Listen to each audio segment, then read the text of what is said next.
ahead, stay inspired. Follow us on all our social media platforms. Once upon a time, in a small village, there was a woman called Maame Yaa. She was very beautiful and cooked the most delicious meals in the whole village.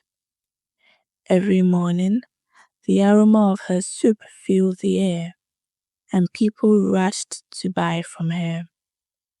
The young men liked her, the old men praised her, and even the women said her food was special. In the same village lived Jojo, the drunkard. Every evening, he sat under the big baobab tree, drinking his palm wine. No matter what happened, he never missed his drink. People laughed at him, but Jojo didn't mind.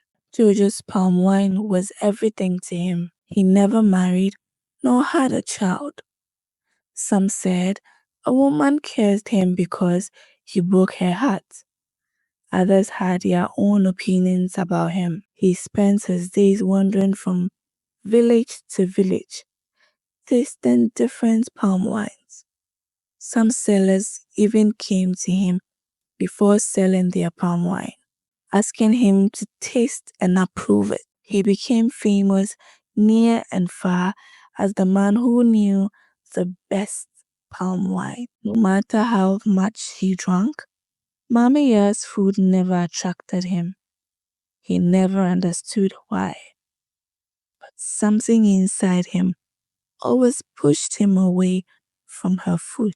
Sometimes he would stand near Maame Yaa's food joint and shake his head as people moved long queues. So you all don't know how to cook, or you are just lazy, he would shout. Every day you rush to buy this woman's food, but none of you will even give me a small taste. The people in the queue would burst into laughter. Jojo, if we give you money, we know where you will go. It's straight to the palm wine seller. Someone teased. Palm wine is better than what you are eating, Jojo said, folding his arms. Ah, Jojo, you mean Maame Yaa's food is not nice?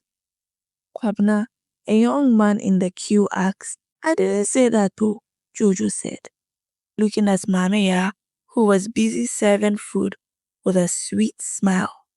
But something about this food is not right.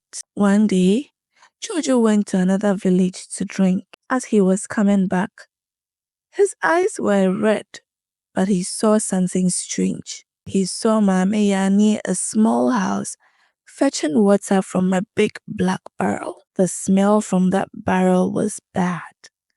Very bad. Jojo moved closer and saw that the place was a mortuary. His heart started beating fast. Why was Maame Yaa taking water from where they kept dead bodies? Jojo ran back the village shouting, People! People! Come and hear something. Maame Yaa is using corpse water to cook. I saw it with my kolo eyes. I saw it. Saw it in my own eyes. Oh, the villagers started laughing. Hey, Jojo, you need more palm wine, oh, one man teased. There's no mortuary in the area. Stop lying, another said. Jojo, go and drink more palm wine, oh, Kwabna said again, handing him a calabash. Maybe you would dream another story for us tomorrow. Another man called Yao patted Jojo's shoulder. My friend, leave Maame Yaa alone. Oh. She's beautiful.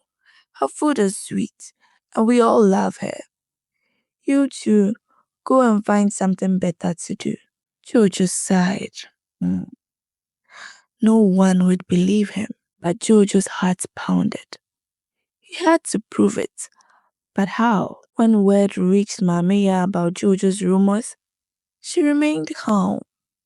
She knew the villagers trusted her, and Jojo was just a drunkard in their eyes. One afternoon, As the people gathered at her food joint, she stood up and clapped her hands. "My dear customers, I have heard some lies about me," she said, with her voice very steady. "Jojo says I use bad water to cook. Today, I want you all to follow me and see my kitchen for yourselves."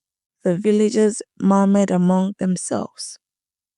Some were eager to see, others laughed, shaking their heads, but Maame Yaa insisted. A few followed her to her kitchen. She opened every single pot, lifted every lid, and even showed them her water storage. Everything was clean. She had no bad water, no sign of anything strange. "Hey, Jojo! Jojo has told us lies again," one man shouted. "Maame Yaa, forgive him, Wate. You are a good woman," another said. From that day, the villagers ignored Jojo. No matter how much he tried to warn them, they refused to listen to him. However, he didn't give up. He continued to chase Maame Yaa, watching her closely, but he had no proof.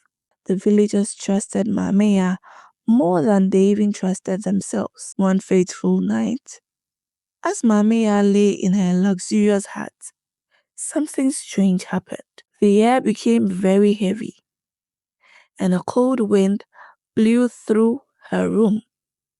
Suddenly, whispered filled the hut. The voices were low, eerie, and filled with anger. "Maame Yaa, Maame Yaa, you used our water to cook. You made the living eat from the dead. Now we have come for you." Maame Yaa gasped. As she sat up, her whole body was shaking. The room darkened, and shadowy figures appeared. They had no faces, but their voice grew louder. "You took from us, now we take from you. You took from us, now we take from you." She screamed, trying to run, but her legs felt weak. Her body started crawling on its own out of her hut toward the village center. The villagers woke up to her wailing. They rushed out, holding lanterns, and gasped when they saw her crawling like a baby and her eyes filled with terror. The spirits are here. I have sinned," Maame Yaa cried. "Jojo was right. I used corpse water to cook. Please forgive me." The villagers stood frozen. They could not believe their ears. Jojo, who had been sleeping under the baobab tree, stood up slowly. He sighed and shook his head. "I told you people," he said, "but you wouldn't listen." The next morning, the village elders gathered.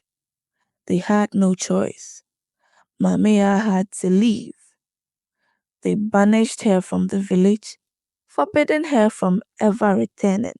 That evening, the villagers came to Jojo. They brought him calabashes of palm wine, goats, and yams. "Jojo, we are very sorry," they said. "You spoke the truth, but we didn't believe you." Jojo only nodded and sipped his palm wine. He took a long, slow gulp, smacked his lips, and looked around at the same village people who had once mocked him. "You see now," he said, shaking his head, "you trusted a beautiful woman over an honest drunkard. But the dead don't stay silent forever." The village murmured among themselves. Shame was written on their faces. "So tell me," Jojo continued, raising his calabash, "next time I warn you about something, will you listen?" "Yes, Jojo, we will," they all shouted. Jojo chuckled. "Good. Now bring me more palm wine. Tonight, we drink to the truth." The village cheered, laughing as they filled his calabash to the brim. But deep inside, they would never forget the night Maame Yaa was exposed. Jojo continued raising his calabash. You see, you people like easy life too much. Every day, instead of cooking in your various homes, you rush to buy food outside. Do you know what they put inside? Do you know where the water comes from? You only buy because everybody else is buying, or because the seller is beautiful. The villagers lower their heads in shame. A woman's beauty doesn't cook food, he went on. And popularity doesn't mean honesty. Next time, before you trust someone with what you put in your stomach, think twice. Learn to cook for your families, and don't let laziness lead you into trouble. The crowd nodded. Some whispered amongst themselves, while others sighed deeply. You are right, Jojo, one old man said. From now on, we will be careful. Jojo chuckled, taking another sip of his palm wine. Good. Now who is bringing me more wine? After all, I saved the whole village. The village people laughed, relieved that the nightmare was over. They clapped for Jojo and filled his calabash again. And as for Jojo, he remained the same, drinking his palm wine, wandering from village to village. But this time, people listened when he spoke. Who knows what other dark secret he might uncover? Want more thrilling village mysteries?